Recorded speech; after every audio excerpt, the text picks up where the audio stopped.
Welcome to Mental Health Mondays. We are so happy and excited that you're here with us and for the program.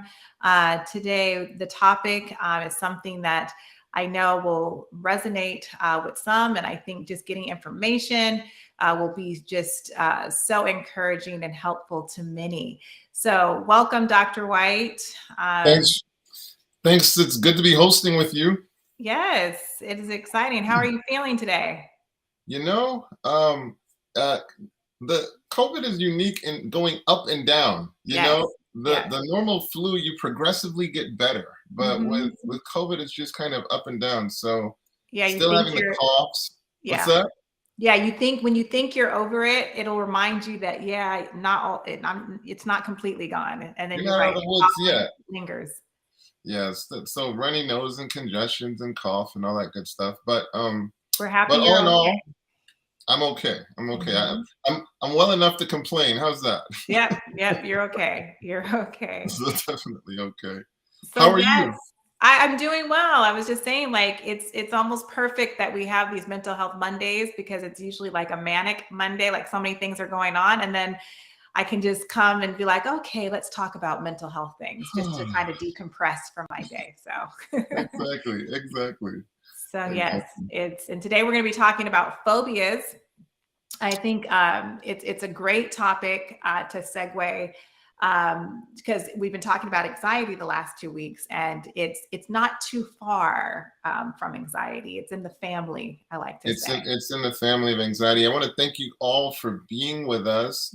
We have a little tradition of you kind of mentioning where you are, from, Yeah. where you're from. So please let us know. I see some very kind sentiments in the chat. Also, thank you for your prayers. Yeah. Sometimes you don't know, what is sustaining you, and it is so wonderful to know that there are folk praying for you. So we Yeah. really, really appreciate it. Yes. There was a So we lot of see prayer. somebody from Tennessee. Welcome, Yes. Christine. That's awesome. Welcome from Antioch. I know there's an Antioch, California, and I think there's an Antioch, Tennessee as well. So I don't know which Antioch. But Wonderful. welcome, Pauline. Oh, Antioch, Tennessee. Okay, yes, that's actually not too far from where we are. Oh, okay. Yeah, it's not too far. Welcome, Virginia. Yes, Ontario, Canada. Love it. Belize. Belize. Man, now this is Yep. I'm sorry. I want to visit at some point, Belize. Yeah, But I've never been to Belize, but I've been to Honduras, which is right next door because my family is from there, from the little island oh, of Roatan. oh, They speak Spanish there and everything. I don't speak any Spanish though, but I think we went to Roatan when I was 21 years old. But yeah, Belize is very close to my family on my mom's side. I see the Yeah. Golden State. Welcome, Jeremy. And Yes, the and Sunshine State. Monterey, and in the northern part of the Golden State, where we just moved from, New Zealand. Welcome, Oh, that's welcome. awesome. Yes, Right. that's a country I want to another country I want to go to. I've been to Australia, but I just hear New Zealand so beautiful. It's so green and beautiful. Boston, Bostonian. welcome. Oh, this is wonderful. So yeah, simple phobias. Yes. As we delve in, we're gonna have to disclose. Atante, what is your simple phobia? Oh man, it's interesting. You know what? I was just telling you, I visited my hairdresser today and she was telling me about all her fears and all her phobias really. And I told her that we were having this program tonight to talk about these things. And so then I started to share because she is afraid of dogs. And I told her, I throughout my life have been afraid of dogs. And I was telling her where it came from. I can remember when I was either 5 or 6, me and my mom taking a walk. We lived on this like dirt road out in the country, and we were taking a walk, and the dogs came. And all I remember is we jumped on the top of a car to get away from. So that's like the memory I have, and so that's kind of the scheme I have in my mind of dogs, but it's gotten better over the years. My kids love animals, right? My oldest daughter has a German Shepherd, and he's actually, and like his name is Zuko, and we've actually become friends, and I'm not afraid of him anymore. But it took like a whole lot of coaching for it to happen. But still, if I see a dog, my husband will tell you, we're taking a walk, I'm going to cross the street. The street. And, Well, yeah. I'm afraid of dogs that bite. Yeah, in my automatic faulty thinking, they all bite. Well, they do, but but you get owners who you'll be like, hey, does he bite? And oh no, he's really friendly. Oh, I Could know. have fooled me the way he's locking down on my ankle as we're speaking, but no, I mean, once it's clear that the dog's not, mean or anything like that, it's, that's not really you want to hear my story of what could have caused a dog phobia? When I was young, I don't know, this is like grammar school age, I'm on my way walking to school, and there are these pack of dogs, and they're eating their bones or what have you. And while I'm walking by, I just hear them start to growl. And before you know it, they're after me, right? And so, of course, I run down this hill, and who knows what it was that made them turn away. It certainly wasn't my speed or anything. And then I felt this warm stream going down my legs to conclude the endeavor, so that could have caused the subsequent fear of dogs. But I think I'm with Pastor Ivor, where it's more snakes that like you just feel really uncomfortable around, Yeah. So I think that would more be my simple phobia if I had to give one. But yeah, I'm probably not the most comfortable around animals, period. But yeah, I'm not either. And then I saw, no, neither am I. But then I have to tell you this: our granddaughter, who is 14 months, because she was born into a family that had a German Shepherd, like she thinks Zuko is like her big brother, and that's how he treats her too.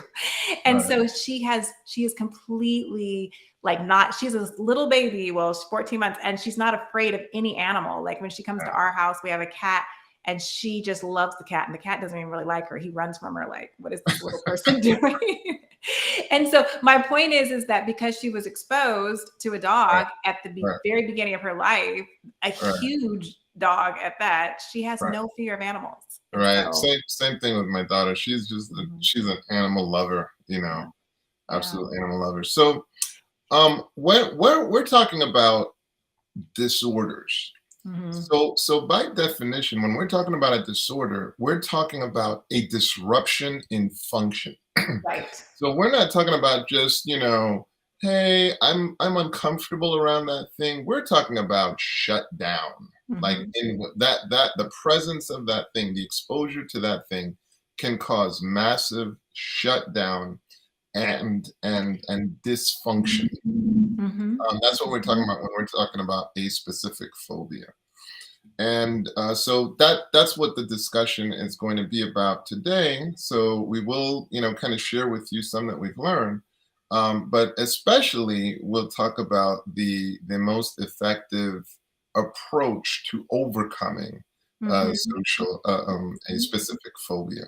I'm looking at the chat, and there's a lot of snakes fears here, and lizards and things of that nature. Yeah, I haven't quite seen I did someone said that they have a fear of escalators, and I'm assuming still have marks on their knee. Oh, my heart races, and I want to take an elevator. Oh, because okay, yeah, escalator. And so they take an elevator when that's available. What's interesting is a fear of an escalator is a very rational fear, because there are a lot of people who take it lightly, not understanding the amount of force that's required to, move people up an escalator. And you'll notice it doesn't mention any weight limits or anything like that. So it's really a good idea to not have loose fitting clothing or any of that kind of stuff as you're going on an escalator. One should really be more cognizant, but we get on escalators, don't even think about it. No. But a little healthy fear and awareness to guard yourself and make sure that, things aren't likely to get caught. That's not a bad idea at all, actually. We're supposed to be helping people with their phobias. You probably just made the phobia worse. Okay. You just was like, That person is like, I was right. Well, well, you know what's interesting? You know what the real guiding principle is? It's Mhm, managing the energy effectively. Okay. mhm, So fear is going to conjure energy. Now the question is, will the energy be conjured towards being productive mhm. or destructive? Right. So the goal is let's push the energy to say, okay, well, let me pick up my loose fitting things and make sure there's Mhm. no problem. And Right. now the energy is being used productively, and then enjoy yourself, Mhm, because you're using the energy in a productive way. But mhm. no, the goal is definitely not to give you phobias. So I think think- everybody that's watching is gonna think when they get on an escalator, especially, at the airport or something like, "What am I wearing? Can this cause a problem?" it might save a Um, life. It yeah, might but save I a think life. the biggest thing to remember is that it's an extreme, irrational fear that it can really define to be a phobia, and it makes you avert things. I mean, you don't go to certain places. Like this person said they're afraid of an escalator, but do you not go to airports because you have to go down, or go to a mall or go to buildings that have escalators? So I would say, well, what would you say? Would you say it's that, is that a true phobia if you're not averting things, but you're still willing to do it. So this is where it's like things can occur on a spectrum. So the more debilitating, the more something is impairing your function, Mhm, that's the more it's towards that disorder, mhm, point.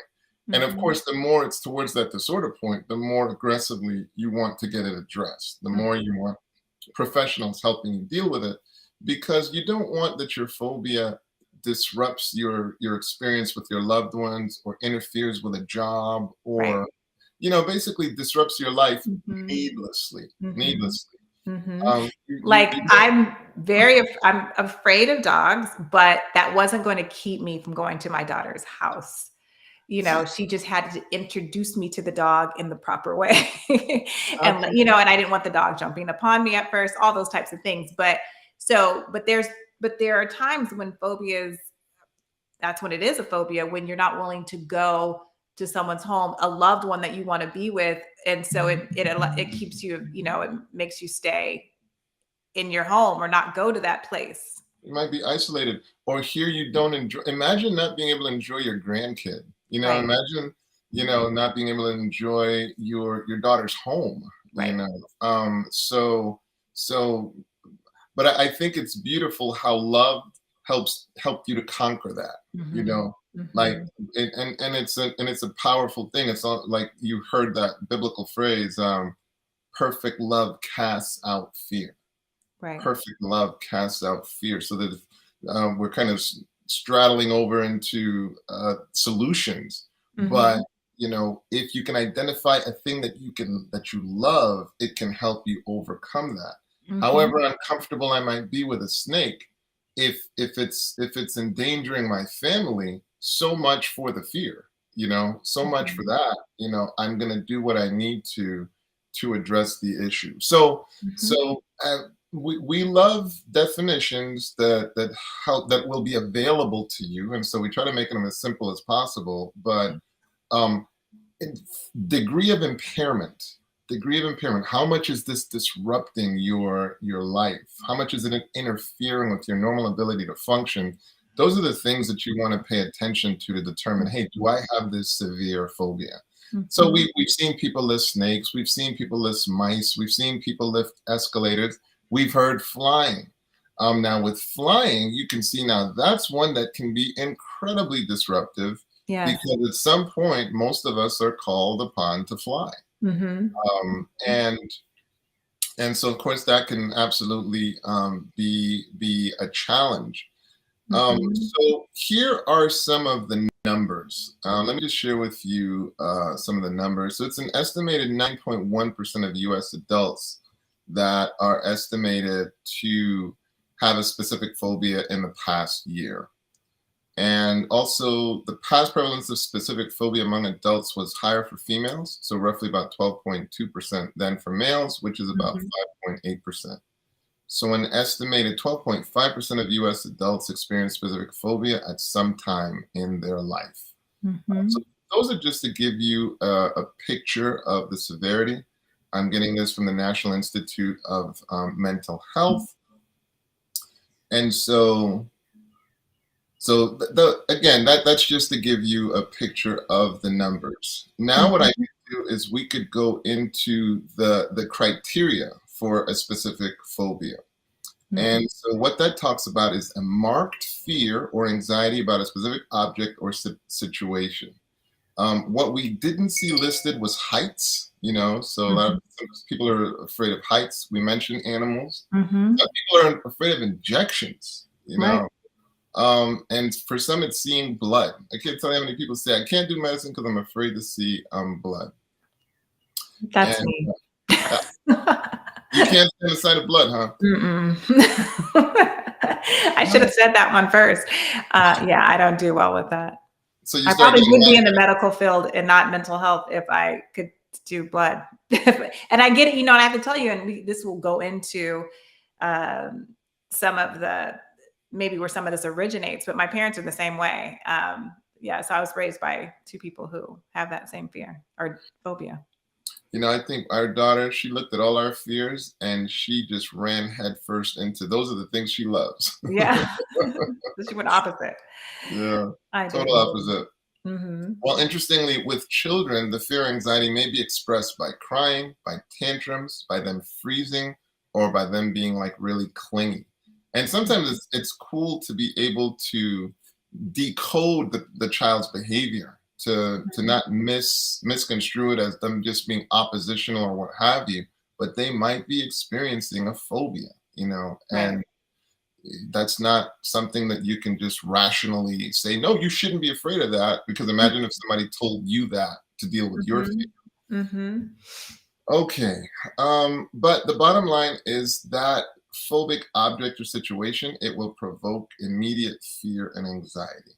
Mhm. And so there's an active attempt to avoid it. And that tends to be a hallmark of how you respond to it. Mhm. Here's a key: the fear or anxiety is out of proportional to the actual danger posed by the specific object or situation. So, obviously, if you're afraid of people who kills people, that's a reasonable fear. Rational. That's But rational. when you're afraid of this little small item that you are like Mhm. about 500 times bigger than, Mhm. it's not a rational Right. fear. So, was there something you were going to say, sis? No, I was just, I was just thinking about, well, I don't want to interrupt your thing. I kind of automatically went into how I treat phobias when people walk in to my office with it. But just thinking of, I use a lot of cognitive behavioral therapy because it starts in your thoughts. The way how you are thinking, and that's how I actually got better with my dog phobia. Is I really realized, okay, my original or my automatic thought, I should say, is this dog is going to hurt me. And that's typically not the case. This My daughter's German Shepherd is probably the sweetest, nicest. He's a big dog, but he's so sweet and kind. But my automatic thought is this dog is going to hurt me, and so I had to. I teach my clients to start to externalize that fear, that thought. I actually have them give those thoughts a name, so it's no longer just this thing like something they really hate, right? And give it a name, and then start a conversation with it. So when you're aware that you're having that thought, start having a rational conversation with that thought, and let it know that, hey, I know that you're here to make me be afraid. I don't have to be afraid. This dog is not showing me any signs that he's like trying to bite at my ankles or hurt me, or it's a friendly dog. The owner is here. So you're having like a rational conversation with your fearful thought. I But by love that. giving it a name, it externalizes it out, and it's not, you don't feel like it's you so much, but that you're dealing with something outside of you. Yeah, because our goal is definitely to spend more time on treatment Mhm. than on, just the actual issue. Mhm. So I don't, yeah, it's pretty easy to understand what a simple phobia is. let's go to treatment. Mhm.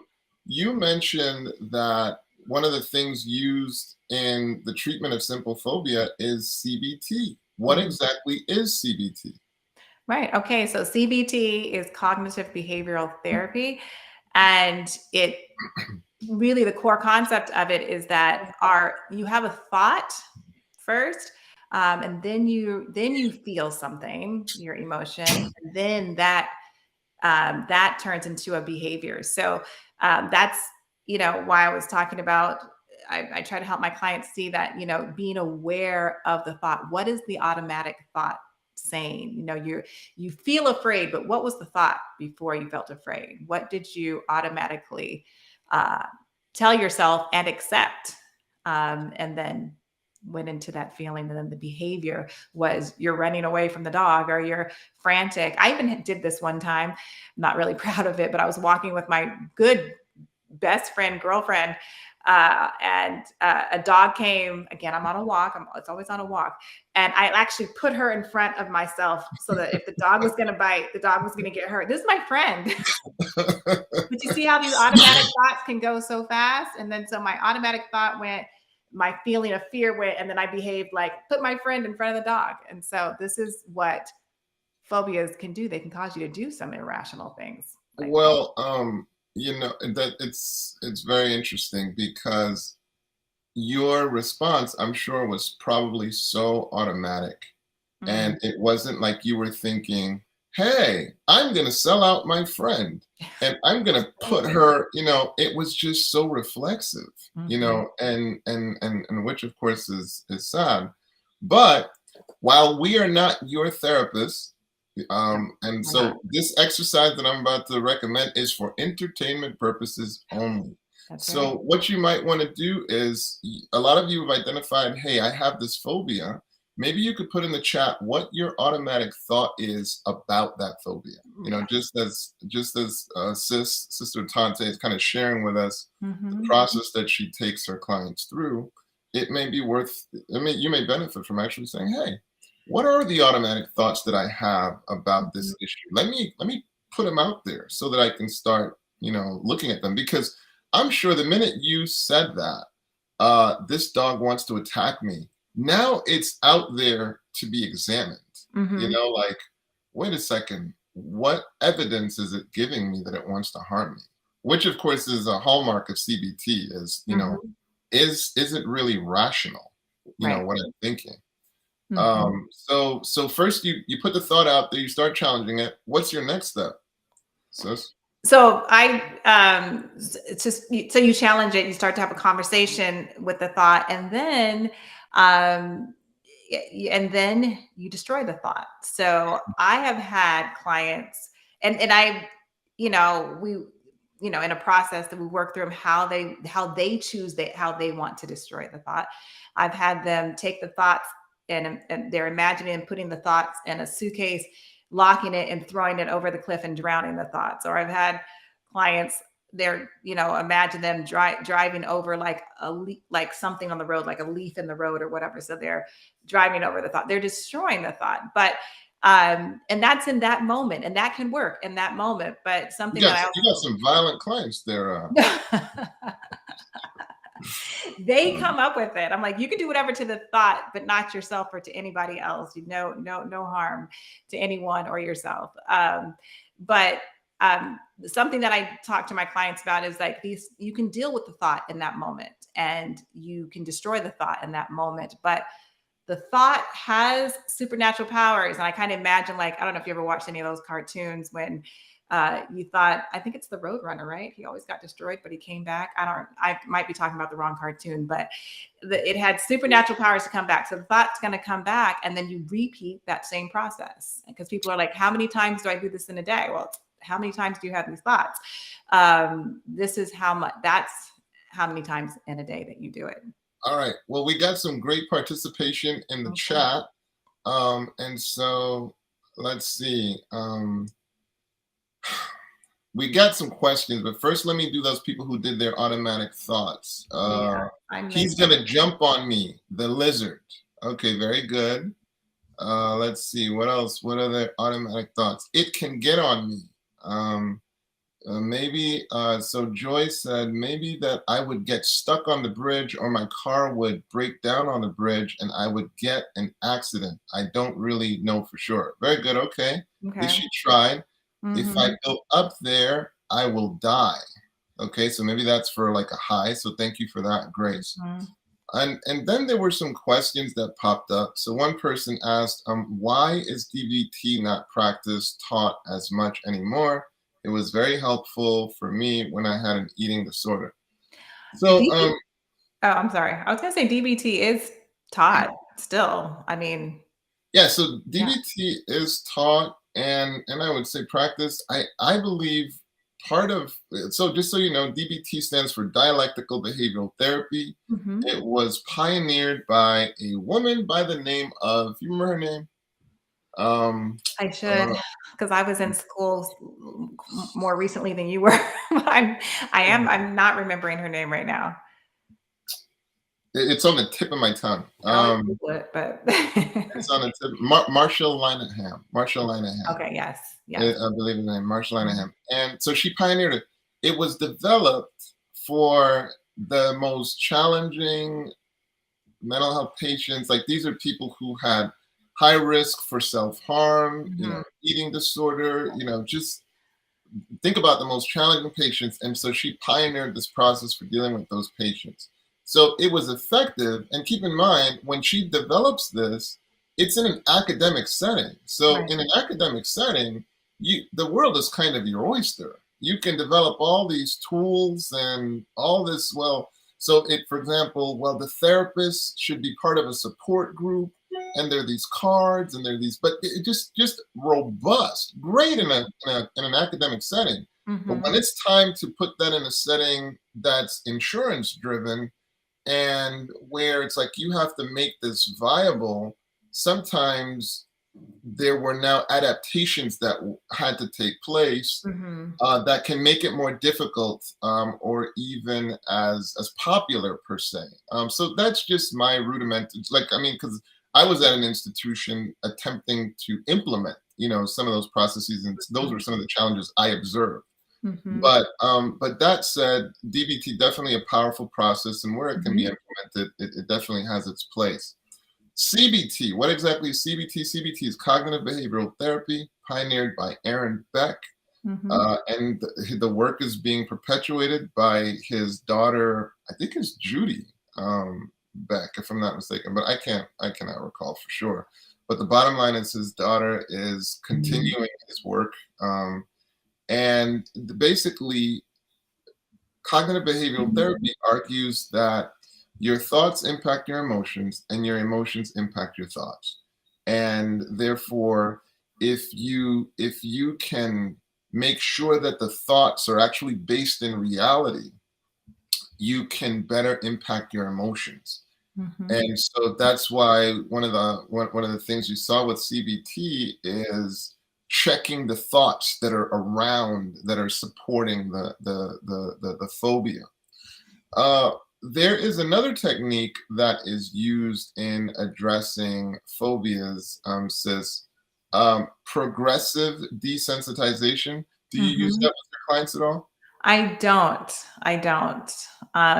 The only other thing that I've used for phobias, and it's not as often as CBT, is exposure therapy. So Right. that's something that But can. with exposure therapy, it's progressive, right? Oh yeah, it's progressive for So sure. I think it's the same thing that I'm talking about, because Okay. it's like it's systematically Right. exposing them to it. Right. Um, and by so doing, you're kind of desensitizing them. But like, so you might say, well, the snake is in the other room, so all you got to do is just take a step towards the door. Right. And okay, now take 2 steps behind the door. Mhm. Okay, well, now open the door and close the door. Okay, well, now go outside, stand for 1 second, then come back in here. Mhm. And so it's just progressive, Yes. and you're seeing that no harm is occurring, until you can get to that space where eventually you're facing the phobia, but it's not eliciting the anxiety or the fear. And this is done with trained professionals. Right. So yeah, apparently you do that one. Yeah, I do. Yes. Yes. I know some people who have those fears, just hearing you say like, okay, just take 2 steps forward or open the door and close it. I'm sure their heart rate started moving just in that thought. But And I'm well, sure there's some who were saying that would be very easy. if that's not their phobia. If that's not their phobia. Um, yeah, we had that one question. We've definitely had people say like, what are some of their thoughts? What that automatic thought is. I think somebody said like, if I go up there, I'm going to die. Hmm. And so, just once you say, the word die, right? It's like, then that sets off the emotion of, I mean, anytime you say die in any situation, that's going to set off some negative feelings. And then your behavior is going to act off of that feeling that you're having. That fear is so great because you said the word die in your head. If I go up there, I'm going to die. And so that would be your first, that you're going to start having a conversation with that thought, because you're aware of it now. You just told yourself you're going to die. Well, of course you're going to be afraid if you think you're going to die. But if you say that word die to yourself, and so reframing that and having a conversation with that thought is where the beginning of changing that automatic thought process begins at that moment. But that's where you start. And that's not easy. Like I can just say that, but just to make that change with that automatic thought is not easy. But that's where it begins. That's the beginning. Right. And there are areas of mental health that don't as much lend themselves to a spiritual overview, but then there are those that do. And you can see that it can be really helpful to feel like, God's got me, I'm in his purpose. I remember I had a friend who asked me, I've got this fear of flying, and what technique, would you give me? And again, it's working with mice, and I was sharing with him, friend,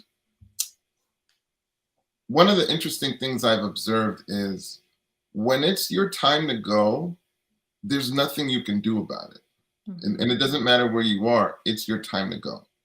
And the other truth is, presuming you're observing the typical laws, you're not jumping off buildings or anything like that. But like when it's not your time to go, it's not your time to go. Right. And so you can be at peace. If it's not your time to go, enjoy the flight. Enjoy the flight. Mm-hmm. And so what do you think, sis? Are some of these spiritual themes that God's got me and I'm in God's, hands, are these safe places to derive some peace? Of course. Of course. That's part of the conversation that you have with these automatic thoughts, right? Like when you're feeling that fear, or are aware of that thought, just reminding that thought that, Jesus has me, God is in control. If it's time for me to go, well, then that would have been up to God. But, I can trust in him that I don't have to be afraid of this thing. I don't have to, um, you know, I'd run away from this thing or, avert these situations so I don't have run into that thing because God has me. So Very that's good. Thank you for that. And now, does phobia get worse with age? Gene, uh, with the crude research I've done, it seems like the trend is more things tending to get better with age as people Mhm. recognize that the anxiety is out of proportion to the phobia. Mhm. So we're not saying that you shouldn't get treatment. You definitely should get treatment to help support you. But in general, with age, people start to see that, man, this is really out of proportion. This anxiety is out Mhm. of proportion to the actual risk, and that can play a role in important. Mhm. Mhm. Yes. Um, just looking at some of these questions and comments. I don't know a therapist personally, but I have read about therapists who have actually worked with clients and their a fear of planes, of their phobia of planes, and they, worked with them, and they actually would fly with them as they got to the point where they would not get on a plane, and then they finally got to the point where they would get on a plane, but the therapist actually flew with them on their first flight, and almost help them go through the process as they were. This is part of the exposure therapy, really. But this therapist actually flew with the client, and it helped That him. sounds like some expensive therapy right I know. there. That's what I thought too. But this person could afford it, and that's what happened. Yeah. So that's another example of just they were being exposed, but they also had the therapist there to kind of help them along the way and process it. Um, I'm just looking again at some of these comments, Yeah. questions. Yeah. I'm going to ask a question to Go those who for are it. watching and to the chat. Like, are you feeling like some of these things that you're afraid of, or phobias, are keeping you from doing things? Like, you're afraid of heights. So do you completely um, avoid high situations, or being in a place where you're elevated? If you're afraid of escalators, do you still go on them? I'm just curious to see, like, are these phobias stopping you from doing things? While they're like responding, Mhm. I've come across people who talk about this term of empath. Nowhere in my academic, studies have I ever seen anything allude to an empath. Have you? So, I'm sorry, I was looking at the comments. Say that again. Ask me that question Have again. you have you ever heard of this term called empath, or at least come across it in Empath. academic, yeah, in Okay, at academic first I thought you literature? said impact, but no, you said empath. I've heard that term used, but not in my education process. No. Yeah, I've never seen it, addressed academically. So I don't have any literature or, or professional background with that term. Yeah. So I can't help you with that one. I do hear the term thrown around, but my studies have not prepared me to define what exactly it is from an academic standpoint. No, I agree. This is. Oops, I'm sorry. I didn't mean. I'm sorry for that. I posted. Not that don't want to post that one, but there was one. Okay, sorry. This is the one I wanted to actually post. Um, I just think, like, this is, as I feel like we have to talk about this. Okay, um, go to for it. well, the SDA causes a lot of phobias. I mean, it's the reason why I highlighted your comment, is because this is something I've talked about. My husband and I have talked about it. Some close friends, we've all talked about it. And I don't want to say, I think not that 7-day Adventism or the truth in God's word, I don't want to say causes phobias or anxiety, but I think the way that it's presented and has been presented um, for so many years can cause phobias. And definitely, if it's not causing a full-blown phobia, it definitely causes a lot of anxiety, because we're always afraid, like, we are the people of the book and we remember the Sabbath, which, praise God, we do, because God said remember. And so we're always just like, okay, we have to remember everything. Did we forget something? I mean, it's just always this anxious uh, vibe that I feel that can happen, which I think this comment is trying to get to. But I have I'm gonna definitely seen a lot of that. Go ahead, Dr. White. I'm gonna balance that with this perspective. Okay. So I grew up in the ghettos of Bedford-Stuyvesant, Brooklyn, New York. Hmm. My brother and I, and subsequently brothers and I were parented by a single parent mother. So resources were scarce. Hmm. But the gift of our church was it exposed us to so many things that it's easy to take for granted. It exposed us to reading. Mm. It exposed us to being rational. Mm-hmm. It exposed us to prize education. It exposed us to value science. It surrounded us in a community of people who valued all those things. Mm-hmm. So one of the things that really didn't fly well in that community that Seventh-day Adventists surrounded us with was superstition, you Mm. know? And a lot of the superstitions that would give rise to phobias, like we would be like, it doesn't really jive. Mm-hmm. So so I want to counterbalance, what you're saying, Mm-hmm. in terms of that experience you described is real. Mm-hmm. It's real, but I want to flip it in terms of the gift that it was. That I remember there being like cooking workshops and Right. things that later on I could take for granted. That people with a lot more resources than me Right. didn't get exposed to that information Right. because that kind of content was so germane to the Mm-hmm. Adventist culture. Mm-hmm. And one of the things I'm committed to is not taking lightly the gift that that culture provided in the Mm-hmm. context of very limited resources. Mm-hmm. Mm-hmm. Mm-hmm. So, Yeah, I would uh, agree with that. I would agree with that. I think, and I don't, of course, I don't know the person, I don't know their experience, but I think more recently, like how you said, in your mindset growing up, like you were able to just have wisdom, be like, oh yeah, that doesn't make any sense, or to go to that extreme. But extremism has kind of become a thing you now, can always take currently, it there. but Yeah, it used to not be that way. right. And it can always be taken there, and there are people that'll take it, but frankly, people will take just the most benign thing and they'll take it to the level where it's no longer helpful. So Hmm. I get it, but I certainly want to counterbalance it with, Hmm. my goodness, that passion for teaching about truth and Hmm. science and the health laws, and me knowing things and taking those things for granted, things that people today, you share it with them and you're like, and they're like, really? I had no idea. Right. No, I totally agree with you completely.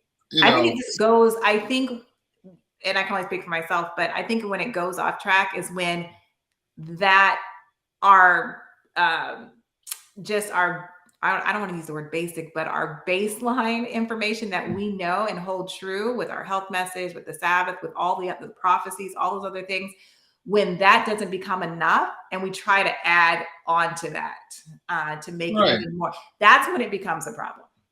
Or just people prone to fanaticism. That's what I'm trying to say. Yes, that's what I'm trying to It's like, it's say. like, dude, take a chill pill. Because our basic, and I know we're kind of, I don't know if we're going off from phobias, I don't know, but our basic knowledge of what we know as Adventists, our basic is so much deeper and of an understanding than what the world knows. Our health message is so much more than what just the average person understands out there in the world. We don't have to add anything more to it. Like God gave it to, He gave it, and it's enough to bring the knowledge that people need and understanding, and our definitely our prophecy knowledge is way beyond what anybody else understands, and so we just don't have to add any more extra stuff to it. It's enough. It's it's enough. definitely enough. It's enough. And it can be used to help you, Hmm. navigate this difficult thing called life. Right. It can be a wonderful tool, and it can totally be misused if Hmm. that's your goal, as well. Hmm. Um, all Back right. to phobias, but in that Yeah. kind of in that person's comment, I think was honest. It was part of phobias because you can have religious phobias. It's not until, and I'm sorry, I don't want to go off track either again, and I don't think I'm going off track, but it wasn't until I became a therapist and started seeing so many different Christians of all types come into my office that I realized that it's not just, Seventh-day Adventism that has sometimes a culture of fanaticism, and extreme theories or whatever that can cause anxiety and phobias, but it's literally every religion I have seen. Every religion has that side to it, and it's just Satan just tries to get into anything he can get into to cause those anxious feelings and cause phobias. So I, religious I phobias. Yeah, I can't lie, but the theology of my adulthood that gave me the peace and understanding that God really is love, Hmm. and God is far more passionate about trying to save me than Yeah. condemn me. I was Amen. like, I mean, that's like that took away a lot of phobias. Yeah. That's right. But because I think that might have been real, like that feeling that, oh my goodness, he's out to get you. He's out to Mhm. get you. Yeah. And the And he's not. shift that, Yeah. look, do you love your daughter? Do Right. you love your, like, you do a poor job loving your daughter compared to God. What steps Mhm. are you ready to go through to save her? That's How right. do you think God feels about you? Mm. How do you think God feels? What steps is he ready to go through? And then as you reflect in your life and realize how undeserving you are of his love and how generous he still is with it, it's taken away a lot of the phobias. So definitely Mhm. appreciate the sentiment. Mhm. Um, let's see. I was terrified of the cross. I mean, terrified. Hmm. Uh, it'd be interesting if she unpacked that a little bit more, Mhm. uh, Mhm. because the cross is definitely a very powerful experience. What Mhm. part of the cross terrified you, Gigi? Mhm. And God Himself made Himself known after I hit rock bottom. That's wonderful, Michelle. Michelle, it's so. Thank you so much for being such a staunch supporter of Mhm. Living Manna. We see you show up a lot, Yes. Gigi too. and Gigi as well. These are the kind of Mhm. folk we're gonna have to bring on the program. Yeah, we do. We do. Uh, Um, so absolutely. Well, we thank you guys so much for your support. So, I mean, as we're wrapping up, we mhm. hope it's clear to you that you don't have to die with that fear. Mhm. And it's our hope that you saw that there are some processes to give you power over that fear. Mhm. Sister Tante mentioned, first of all, putting it out there, what it is you're thinking about that fear, Mhm. and you becoming aware of it so you can then start examining it Mhm. and dismantling it. Mhm. Like you can Yes. start thinking about why is that a silly idea? Mhm. Why is it that doesn't really make any sense? Or what is the evidence to support it? What are the markers? Let me do a little YouTube and see what are the signs that a dog is about to bite you. Right. And then what are the signs that a dog wants to lick you rather Mhm. than bite you? Mhm. And Mhm. so what are friendly signs versus what are harmful signs? Because there are those. So you do not want to go charging at a dog when in fact it's showing the signs that it wants to harm you. Right. Right. Right. but you want that you have a sense of calming as you see that no, actually that dog wants to help you. So we're talking about the big picture, and that is take power away from that phobia by gaining more information. And then we talked about, hey, you can partner with a therapist skilled in helping neutralize phobias, and some of the steps that they will use will include systematically exposing you and thereby desensitizing you Mhm. to that phobia. So there are steps you can Mhm. take. Mhm. But the good news is you don't have to die with that phobia and have it disrupt and block you from some of the wonderful aspects of your life. What were you Mhm. going to say, Sister Tante? Well, you kind of wrapped it up nicely. I mean, just highlighting some of the solutions to, how to begin to deal with some of these phobias. I just wanted to encourage those out there who they have these phobias, and it's actually causing them. It's causing them not to go certain places. It's affecting and impacting their relationships. It's really becoming a real problem in their life to seek a therapist in their local area who they can talk to about, those issues. I encourage those who are truly struggling with that. Absolutely. And I want to say this. I'm sorry, because I just want to say this last little part too. Because I say that, and I want to bring just a little bit of education. I know we're ending. I just want to bring a little bit of education about finding a therapist. I think that's really important too. Of course, I mean, I'm sure a lot of people know about psychology today. You can go through like just loads of people in your area and therapists, and you can read all about them and all those types of things. And maybe some, you have a little fear about going to a therapist because you feel like I can't afford it. I want those out there to know that there are lots of mental health resources that are affordable in every area, because in our training, I know it was probably different for Dr. Whyte, I'm not quite sure, but when we graduate school, we still have to get had to get 3,000 hours of counseling in person type of thing. And with that, well, in California, you work at a mental health counseling agency or something like that. And with that, we charge very low cost, very, very, very low cost. So we want to see as many people as we can so we can get all the hours that we need to become licensed. So I'm saying that to say you can find affordable therapy. There's even, therapy through the county as well. I mean, there's so many different things. There's so many different resources. And maybe Dr. Whyte would want to touch on that just a little bit, just so you don't have fear that, I can't get a therapist because I can't afford it. Actually, you can, but you just have to find those therapists out there that you can afford. Well, I always argue that if there's anything you should invest in, it's in your mental health. Of course. That's probably your most important thing. If you'll invest in your car or a company or whatever, don't hesitate to invest in your mental health. So the beauty of paying cash and being ready to pay cash with your mental health is it just opens up the gambit, and it can really make it easier to find somebody with the skill you need. The other thing is, of course, there's insurance. So with insurance, say you're contacting your insurance and seeing who's on the panel and working that angle. Sometimes that can take a long time. That's the only reason why I'm like, if you'll do cash, sometimes that can be helpful. We also mentioned county resources. Some of the best practitioners that I trained worked at the county, subsequently taken up positions in the county. So I know there can be very quality practitioners in the county settings. So you can be getting first-rate care in the county. And some practitioners that trained me you can get some phenomenal care in a county setting. So please don't sleep on that. No. And then of course there's the host of you mentioned Psychology Today that can provide a resource of different therapists that you can reach out to. So there's just a range of ways to get the support that you need, but especially as it relates to your mental health, do not shortchange yourself. Do not shortchange yourself. Amen. So that is a big one. Yes. It is. We are at our time, a little bit under our time, but I know that's important because Dr. Whyte still has patients to see.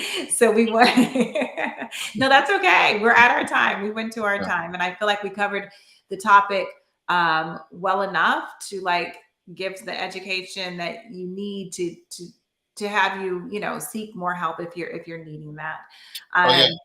And somebody mentioned virtual patients, so that virtual factor opens up a lot of doors because you don't have to be locked in regionally anymore. No. If you're in a big state like California, now you could be seeing somebody from up north, and so that opens up a lot of doors as well. Sorry about that. No, that's absolutely right. Telehealth.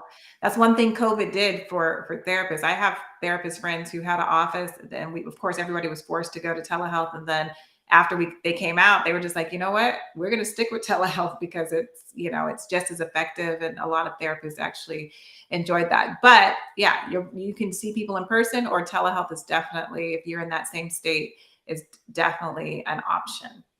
But we just want to thank everyone for joining. We are just so happy. This was our third one, and Mental Health Mondays is becoming a thing for sure. It is part of Living Manna Church. This is our Monday nights. And I believe I'm going to probably say the wrong thing. No, June 9th, I think Dr. Pandit starts his program. And I believe that same week, True Health Tuesdays will be starting as well. And you're not going to want to miss that, because we're coming from the mental health. They're coming from the medical health and physical health. And, it's not, you can't just find a naturopathic doctor and a medical doctor in the same place, coming at two different perspectives, but bringing you the most awesome information that you're going to need.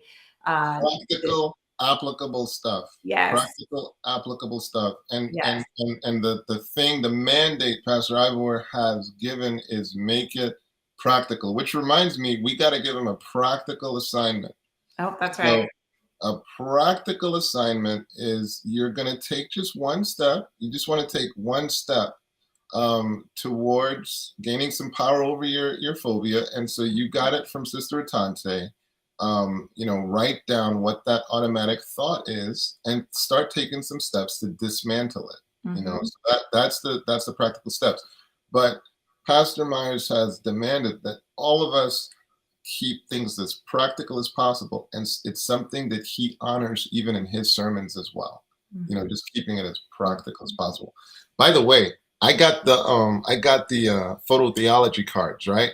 Now, having a divine hour, right? Having having a devotion with the family is always a challenge, because of course we have a late teenager now, so Yeah.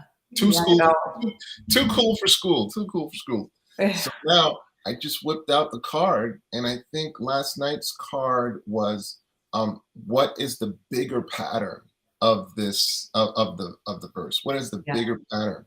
Yeah. And it made the devotion so much more enjoyable. Oh, yes. So much more enjoyable. So when I tell you Living Manna is about keeping it as practical as possible, but I love the photo theology card. So anyway, I had to put that. No, it's okay. We've done worships with our kids with our young adult kids and their friends from college. And it was probably, I told Ivor, it's the best family worship I've ever had. Wow. It's very, and they just got into it. And I know definitely. Yeah. So, hopefully, that you guys will be interested in that. But this, again, Mental Health Mondays is part of Living Manna Church, and we invite you to, if you haven't tuned in on Sabbath, to tune in on Sabbath. That's our church service. We have Sabbath school, and we're just about to wrap up a series that my husband and I have done with Dr. Whyte, and it's been amazing. So if you've missed any of it, you can go back on the YouTube channel that you're watching on. If it's Power of the Lamb YouTube or Living Manna Church YouTube, you can go back and watch the previous six programs that we've done. Seven when you're counting last week. If we count that last one, yes, it would seven. So it has been a blessing, but we just want you to know that we care about your mental health. This is why we talk about it every week. We want you to invite your friends. So, you guys can, you may not be an official member of the church, but you are an active guest. And so all of you can invite your friends and say, hey, this is the church that I attend online, and you can send them a link and say, every Monday they talk about mental health. And it's an easy way to begin to share with them about this church. And if they keep watching, they'll learn even more about God and Adventism. So you are our virtual Bible workers. And we just thank you for watching. We have to say that we will not be on for the next 2 weeks, but they can catch up. They can catch up on all the stuff. You can watch. Yeah, you can share these 3, watch, and we will be back, and we'll be back with a bang. We'll let you know what that topic is. We haven't completely finalized that yet, but we will let you know ahead of time. But we will be back in 2 weeks, and we're looking forward to that, because it's enjoyable to spend time with you guys here for this hour or so every Monday. Do your homework. Don't forget to do your homework. Yes, your homework. For sure.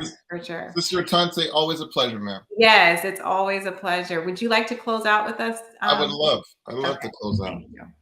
Our Father and our God, dear Lord, we are so looking forward to the day where you are going to extinguish all phobias, dear God. There'll be no more suffering, no more pain, no more crying. We're so looking forward to that. And in the meantime, help us to do our part. Help us to pay attention to the irrational thoughts that we're having about that, and help us to expose it, put it out into the light, and so that we can begin the process of dismantling it. So be with the audience. You see the issues they're dealing with. Please make it clear to them that they're not alone, and be with us till we can come back together again. And we pray this in your holy name. Amen. Amen. Amen. God bless everyone. Have a good evening. Bye bye. Bye bye.